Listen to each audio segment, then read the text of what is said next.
My phone lit up at 11:52 that night with a bank notification I was never supposed to receive, $8,400. Charged through a luxury travel booking platform. Rome. Amalfi Coast. Tuscany. My name is Aubrey Calloway. I am 31 years old.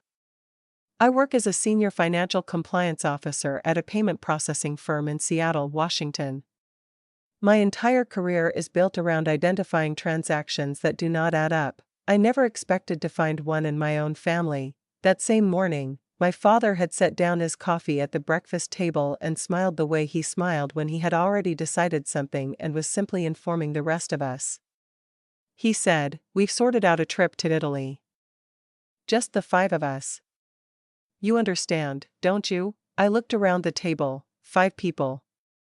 Not me. My mother was spreading butter across her toast without looking up. My younger sister was scrolling through her phone. My brother gave a small shrug, the kind that said my absence had been discussed and settled long before this announcement. I nodded once and said, "Sure. Sounds great." I did not argue.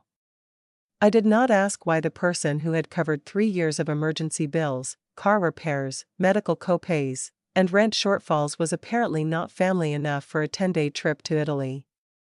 I went to work. I came home. I ate dinner at the same table as people who had just announced they were leaving without me. Then the notification arrived. I opened the transaction details slowly, the way you open something you already know will be bad. And there it was, not just an unauthorized charge, but something worse. They had saved my card as the primary payment method for the entire booking. Not a mistake. Not an accidental tap. A decision. That was the moment I stopped being the family safety net. That was the moment I started protecting myself. I sat on the edge of my bed for a long time after that, staring at the numbers until they blurred. $8,400 was not a rounding error. It was not someone absent-mindedly selecting the wrong payment method. It was a business-class seat upgrade for my parents, boutique hotel deposits in 2 cities, a private cooking class near Siena, a vineyard tour, and airport transfers for 5 people, none of whom had thought to include me until they needed a card. I opened the full itinerary the booking platform had sent to my email, an email they had used from an old shared account without changing the contact details. 5 passengers. My father, my mother, my sister, my brother, and my brother's girlfriend. I read the names slowly. Every single one except mine. For a few minutes I just sat there, listening to the ordinary sounds of the house around me. A cabinet closing downstairs. The television in the living room. My father's voice carrying easily through the walls the way it always had, like he assumed every room belonged to him. Then I opened my banking app. The old version of me would have gone downstairs. The old version of me would have shown him the notification and waited, patiently, reasonably, for an explanation. And the old version of me would have eventually accepted something like "we were going to tell you" or "you always help with the big things" and gone to bed feeling vaguely ashamed of my own reaction. I had spent too many years converting disrespect into misunderstandings, so instead, I pressed freeze. Then I did what I do professionally. I documented everything. I changed the passwords on every shared account tied to my name, the family streaming subscription, the hotel rewards profile my father had been accumulating points on for 2 years, the rental car account, the airport lounge membership I had added him to as a favor. I removed every authorized user. I enabled 2-factor authentication on all of them. Then I opened a new folder on my laptop. I titled it simply, Family Financial Records. And I began pulling receipts, every Venmo request. Every text that said "just put it on yours for now, I'll get you back." Every bank transfer where next week had quietly become next year. By midnight, I had a complete picture of something I had been refusing to look at directly for a very long time. At 12:18, my phone buzzed again, declined. Hotel deposit, Amalfi Coast. $780. I looked at the word declined on my screen, and for the first time that entire day, I felt something that was not hurt or anger. I felt clear. Breakfast the next morning looked almost ordinary. My father sat at the head of the table in the gray robe he wore on weekends, scrolling through his phone with the concentrated expression he used when he wanted to appear busy. My mother poured coffee. My sister arrived complaining about what she still needed to pack. My brother and his girlfriend showed up 20 minutes later with matching rolling suitcases because they were staying the night before the early flight. I sat at the far end of the table with my tea cooling in front of me. Nobody asked why I was quiet. That was one of the particular advantages of being the reliable one. People read your silence as contentment. They assume that because you have never made a scene, you are fine. They assume that because you have always said yes, you will keep saying it. Then my father frowned at his phone, not dramatically. Just a small crease between his eyebrows. He tapped the screen. Then again, my mother noticed. "What is it?" "The hotel says a deposit didn't go through," my brother groaned. "Dad, you said everything was confirmed." "It is confirmed." His voice had the edge it always got when he felt his competence questioned. My brother's girlfriend glanced between them. "Is the Rome reservation still okay?" "I already told my friends we'd be there." My sister laughed too quickly. "It's just a card thing. He'll sort it." My father opened another email. His jaw moved slightly. "The booking platform says the balance payment failed." Nobody looked at me yet. They were moving carefully around the obvious thing. The way you move around a piece of furniture in the dark, you know it is there, you just hope to avoid it. My mother set her cup down. "Which card did you use?" My father did not answer immediately. That pause was more honest than anything he could have said. My brother looked up. My sister stopped smiling. My brother's girlfriend's expression shifted first. She was the only one at that table without years of practice pretending not to see things. "Richard." My mother's voice dropped. "Which card?" He cleared his throat. "The family card." I almost laughed out loud at that phrase. The family card, the name he used when he needed my credit line and my personal expense when the statement arrived. I set my mug down quietly. "There is no family card." Every face turned toward me. My father's eyes narrowed. "Aubrey." "Not right now." "Actually," I said, "right now seems exactly correct." My sister leaned forward. "Wait, was it your card?" I looked at her. "You didn't know?" Her mouth opened, then closed. That answer told me everything I needed about how much she had known. My brother pressed his palms flat on the table. "Come on. Don't turn this into a production." "A production," I said, "is excluding someone from a trip and using her card to book it." His girlfriend said quietly, "She wasn't invited." The room went still in the way rooms go still when the thing everyone has been avoiding finally gets said out loud. My father pushed his chair back. "Nobody used anything without reason. You have always helped with family expenses." "When I was going," I said. "Or when I agreed, we would have paid you back." "When?" I asked. "Before or after the vineyard tour?" His face went red. My mother leaned forward in the voice she used when she wanted to reframe things before they became permanent. "Aubrey, your father has been under enormous pressure. This trip matters to everyone. Please don't make a scene in front of guests." I looked at her carefully. They were not upset because they had taken from me without asking. They were upset because I had made it inconvenient. "I'm not making a scene," I said. "The decline charges are." My sister's eyes went wide. "You froze it." "Yes." My brother stood up. "We leave tomorrow morning." "Not on my card," I said. My father's palm came down on the table. The silverware rattled. "You will unfreeze that card right now." For years, that voice had worked on me. It had made me apologize for things I had not done. It had made me transfer money I needed for my own rent. It had made me sit quietly while other people enjoyed things I had quietly funded.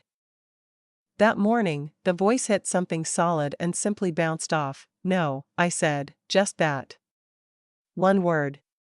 No apology attached." My father stared at me like I had answered in a foreign language. "Excuse me?" "No," I said again. "I filed a dispute." I removed every authorized user. I changed every password. Any charge you attempt from this point forward will be declined. My brother said something under his breath. My sister went pale. My brother's girlfriend lowered herself slowly back into her chair. My mother pressed 2 fingers to her temple. But I noticed she did not ask how I was feeling. She did not ask how long I had known. She did not ask why I had been left off a trip my own card was funding. She only said, "How could you do this to us?" And that question confirmed everything. Not "How could we do this to you?" Not "We are sorry." Just, "How could you interrupt the arrangement?" I picked up my bag. "I have work," I said. "Enjoy breakfast," my mother called after me as I reached the doorway. "You're walking away from your family?" I stopped. Did not turn around. "No," I said. "I'm walking away from the bill." By the time I reached my office, my phone had 28 missed calls. My father had called 9 times. My mother 6. My sister sent 5 messages that escalated from confused to furious in the space of an hour. My brother sent one text that said, "You better fix this before it becomes a bigger problem," which was almost impressive. Somehow my boundary had become the problem, and the unauthorized charge was just context. I sat at my desk and opened my work laptop. I was due to spend the morning auditing suspicious payment patterns from corporate accounts. The irony sat on my chest like a paperweight. I investigated financial misconduct for a living. I had been sitting across from it at the breakfast table for years. At 10 in the morning, I received an email from the booking platform. Subject line, "Urgent, payment issue, Callaway, Italy package." Because my email address had been the contact on an old family booking from 3 years earlier, their system still listed me as the financial account holder. My father had not even updated it. I opened the email and read the full itinerary: business class upgrades, private guided tours, a rooftop dinner reservation in Florence, a water taxi in Venice. This was not emergency family travel.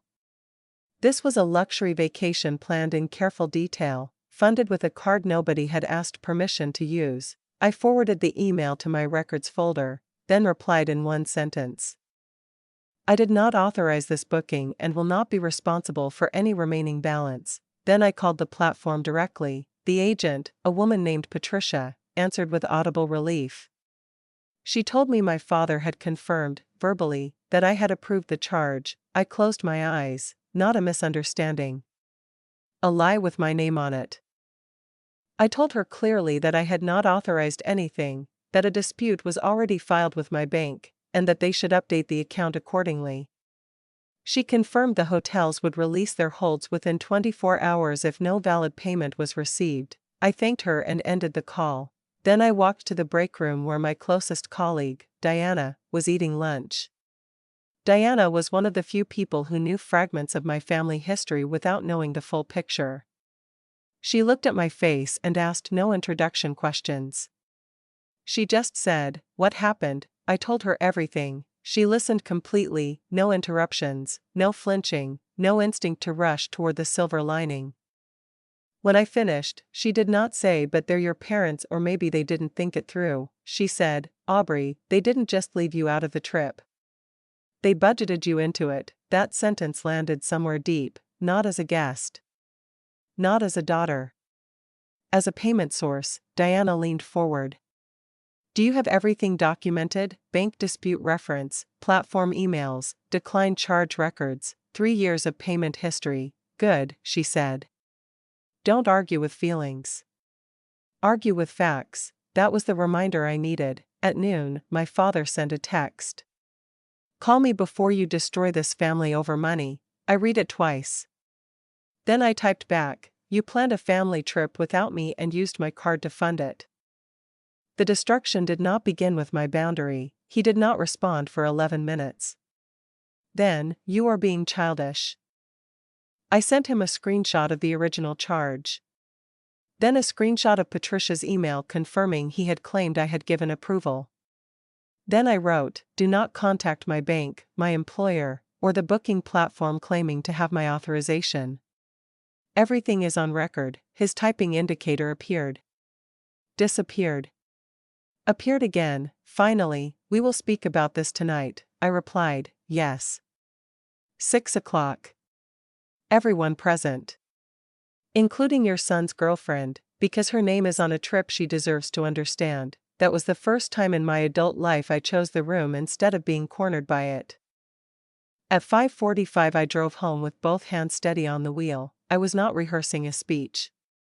I was not planning what to say if he interrupted. I was simply reminding myself of one thing: I was not walking in to ask for anything. I was walking in to state facts.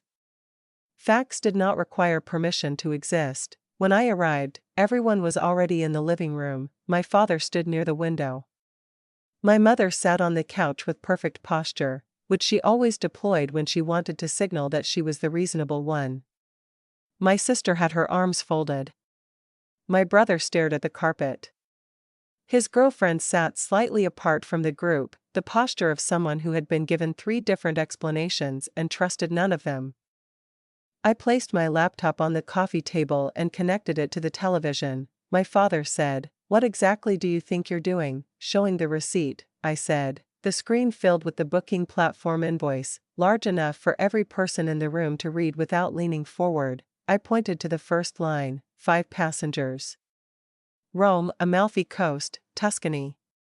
Total package value, $17,200. Amount already charged to my card without my knowledge, $8,400. Remaining balance attempted last night and declined across 4 separate transactions. My sister looked away. This is humiliating. Yes, I said. Being used is humiliating. I clicked to the next screen. Not a presentation slide, a simple timeline I had assembled from my own records. 2.5 years ago, $4,000 toward a home repair. My father promised to repay half. He did not. 14 months ago, $2,300 for my sister's moving costs when she said her landlord was threatening fees. No repayment. 8 months ago, my brother's car repair because our mother said he might lose his job without transportation. No repayment. 4 months ago, specialist appointment and prescription costs for my mother because my father said the insurance claim was delayed. No repayment. And now, Italy. My brother pushed back from where he was sitting. Nobody asked you to keep a ledger on your own family. You asked me to keep making payments, I said. The ledger kept itself. My brother's girlfriend covered her mouth. I could not tell if it was shock or something closer to recognition. My father's voice dropped into the register he used when he wanted to reclaim the room. Victoria, you are making this sound far more calculated than it was. We plan to pay you back after the trip. With what? I asked. Your card was declined for the remaining balance. The platform confirmed you had no secondary payment method on file. My brother turned toward my father. You told me everything was arranged. It was arranged, on her card. His girlfriend said quietly. My brother looked at her. Babe, were you going to tell me? She said. That we were flying to Italy on money that wasn't yours. He had no answer to that. My mother stood then, her voice pulling toward the emotional register that had always worked on me faster than any argument. Please. Your father is proud. He handles things in his own way. But if this trip is cancelled, everyone will know. I looked at her. Not, you were hurt.